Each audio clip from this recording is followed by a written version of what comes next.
Audio and video by thefulmonty.com. Article by Clifford Cunningham of Infowars.com. Soros Insider. Banks ending cash to establish world government. Technocracy. Cashless society to forge deep surveillance state. Investment guru Jim Rogers, a former colleague of George Soros, has warned governments are seeking to end the use of cash to implement a surveillance state where your every expense is monitored. Jim Rogers, who co-founded the quantum group with globalist billionaire George Soros in 1973, noted that many governments around the world are cutting back on the amount of paper currency in circulation. Governments are always looking out for themselves first, and it's the same old thing that has been going on for hundreds of years, he said during an interview with the MacroVoices Podcast.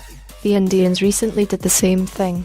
They withdrew 86% of the currency in circulation, and they have now made it illegal to spend more than, I think it's about $4,000 in any cash transaction. In France you cannot use more than, I think it's €1,000. Following the Charlie Hebdo terror attack in 2015, the French government prohibited cash payments of more than €1,000, with then Finance Minister Michel Sapin arguing it was necessary to fight against the use of cash and anonymity in the French economy.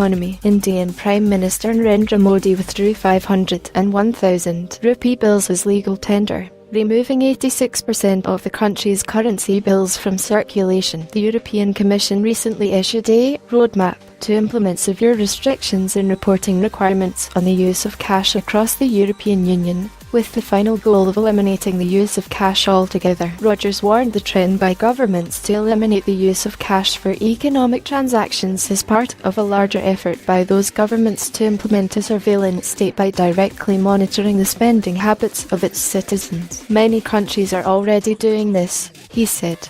Some states in the US you cannot make cash transactions above a certain amount. Governments love it. Then they can control you. If you want to go and buy a cup of coffee, they know how many you drink, where you buy them, etc. If they can all put it into electronic formats and they will, he added.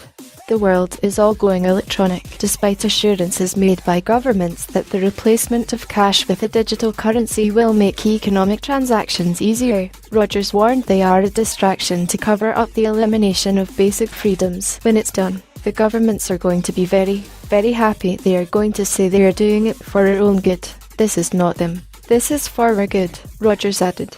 That they are doing this, but it's coming, and it's going to be a whole different world in which we live. Probably we are not going to have as many freedoms as we have now, even though we are already losing our freedoms at a significant pace.